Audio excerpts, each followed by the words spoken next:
Here comes the hard part, but I'll do my best to see what I can do to simplify it.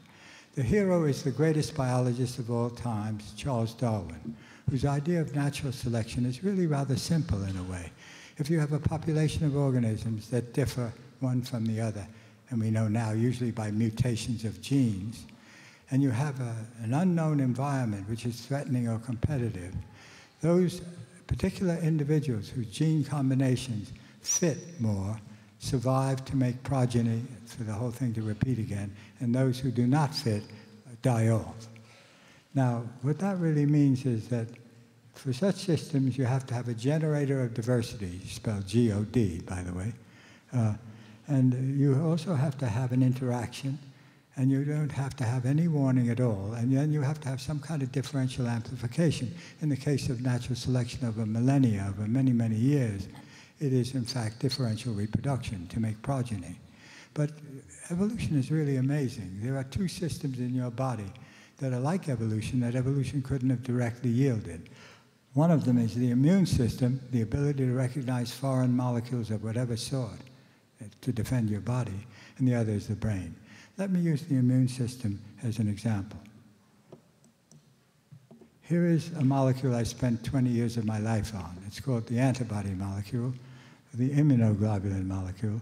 And you see on the right-hand side, on your left-hand side, no, on your right-hand side, you'll see that yellow swirl at the end of the T, and on the blue, you'll see the other, which is symmetric. Those are the places where foreign molecules are bound. Now, you might say the whole system is therefore instructive. No, it's not. In fact, it's like Darwin. It's selectional, and I'm going to show you how. What your body does is make billions of cells called lymphocytes. Each one of it expresses one antibody, and that antibody is like no other.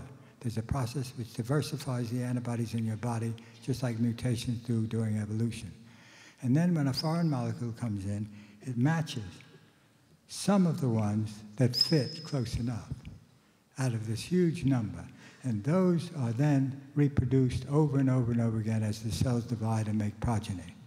This is known as clonal selection, and it's the selectionist system. Now, here's the interesting take-home message, which I don't have time to give you in detail, and that is that the brain is a selectional system. And that I call neural Darwinism. Higher brains also are selectional systems. They are systems in which you make an enormous repertoire of variations, all by yourself, each one of you individually, no two alike. Even twins don't have, just as their brains aren't alike, their immune systems are not identical. But there are billions of examples. And then when a foreign molecule comes into this diversity, which is now, instead of in antibody molecules, in the different circuits of the brain that I gave you the numbers for, those that match best are selected and strengthened in their connections. Instead of making new cells, you make new connections, and you tighten them up. Neurons that fire together wire together. So this selection occurs, therefore, by a differential change in the connection strength between neurons. And now we have to switch. At this point, I'd like to call upon another device in a moment. And that is, we can use the computer not as a model of the brain, but as a tool.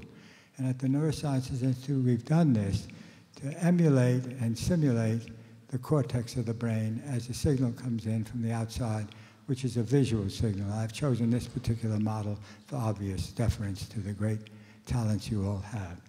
And may I now have that video, please? Here we're going to show you an image of modeling integration in the visual system, which has to do with the perceptual grouping of stimuli, and you'll see figures moving in a moment.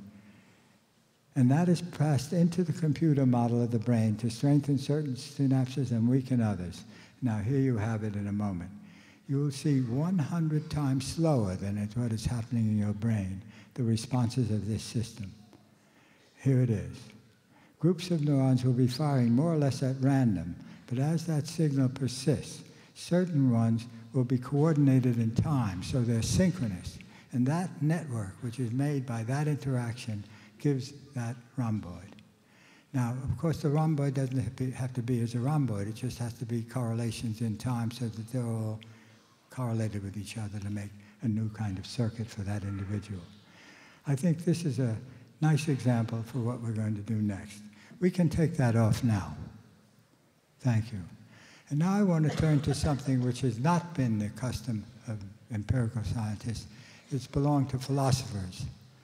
Whenever I think of that, I think of Samuel Johnson's comment in Boswell's Life of Johnson, the great lexicographer Samuel Johnson, who said, I had a friend who thought to go into philosophy, but cheerfulness kept breaking in.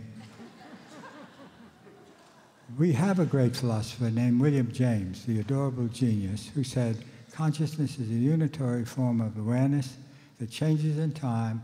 It is a process, not a thing. It reflects subjective feelings about which you've heard today, because everything I've said today, while it ignored the feelings, is coupled to feelings, even thoughts of a very abstract nature, and it is shifted by attention. The main point about it is that during evolution, these kinds of systems of the brain, probably largely the forebrain that I mentioned before, connecting the modalities, are there because that enables an animal to predict and foretell what's going on. So I want to show you a model that I made in 1977, which connects up this issue.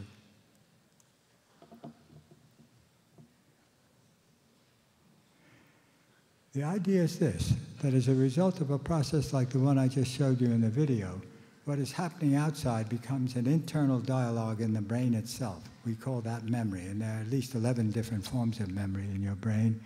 And the main idea here was that perception, the process which is not necessarily conscious of deciding about a Kanitsa triangle, about a flower in a vase, that perception is interactive during evolution by a new circuit that connects it to memory.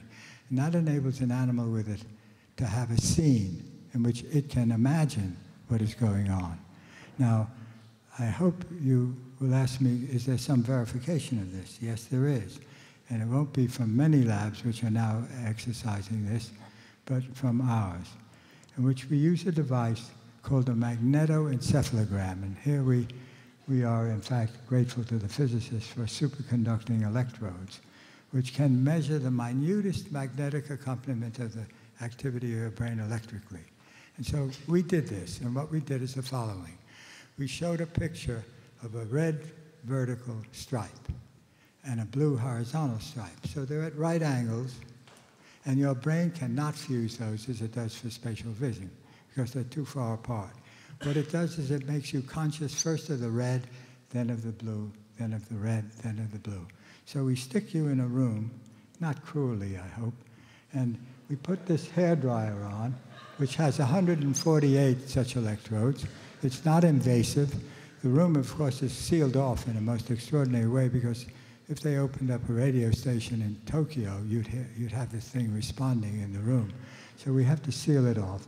But then we ask the person to tell you when they are conscious of red and when they are conscious of blue and when they're not conscious. And when we do all of that, we map the neurons that are detected by this device onto a plane and use some rather fancy mathematics. We need to go into that to do the following most extraordinary result. If you look at the top, that's where the nose is facing. This is a map of the areas of the brain when the person becomes conscious. And you see the strength of the response is shown on the yellow side, and different parts of the brain are reacting all over. But the most extraordinary thing is that when a person becomes conscious, widespread areas of the brain synchronize in the way I showed you in that video. Now this is quite exciting because, in fact, we now can take these and hook them up to the subcortical relations having to do with emotion and certainly to do with art. And so, in fact, what we can actually say, I think, as a result of this little exercise, is an hypothesis that I will come to. But first I must describe the essential issue that informs all of this work. And that is that animals who lack language, and we are the only species with a true language, with semantics and with syntax, animals who lack language can be primarily conscious. They can experience a unitary scene in a period of seconds, which I call the remembered present, but they can't be conscious of being conscious. Sometime during hominid evolution, probably maybe 100,000 years ago, language is invented. And it was invented as a communicative device among small clans and had obvious advantages in survival during evolution. But what was really interesting is that we now could be conscious of internal tokens of language instead of external signals alone. And when that happened, we could become conscious of being conscious.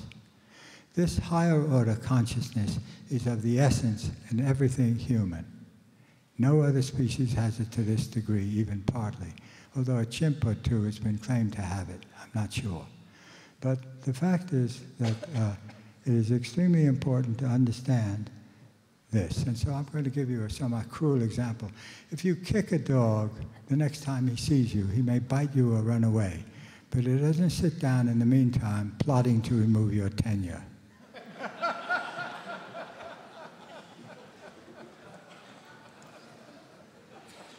So now I come to my hypothesis for you to consider and reject, because that's what scientific work is about.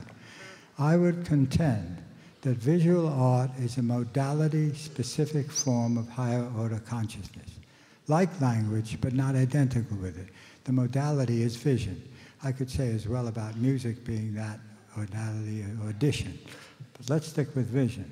It is a modality-specific form of higher-order consciousness, and as such, like language, it is driven by symbolic communication. We are a symbolic species, and it is unique to our species.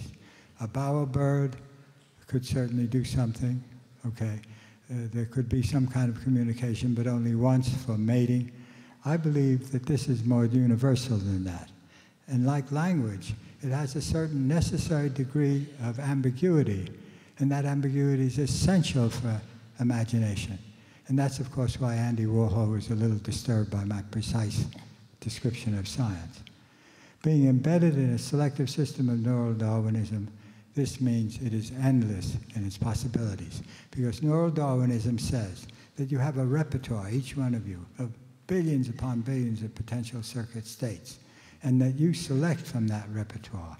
And so I would enjoin you to think and take pleasure in this vision, because it means that there will be no end of the possible variants of visual objects, translatable visual objects, and that you may, as creators and as observers, take enormous pleasure in applying selection as it seeks to fit your way of looking at the world to inform the rest of us of a unique vision.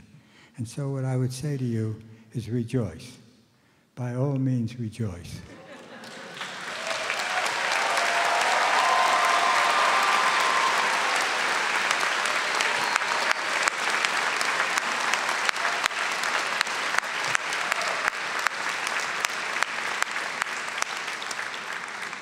And having rejoiced, pay attention to Milton Glaser, who said, "Do good work." Godspeed. Thank you. Now it is my honor to introduce to you a member of the Board of Directors of the School of Visual Arts, Walter Rivera. Walter.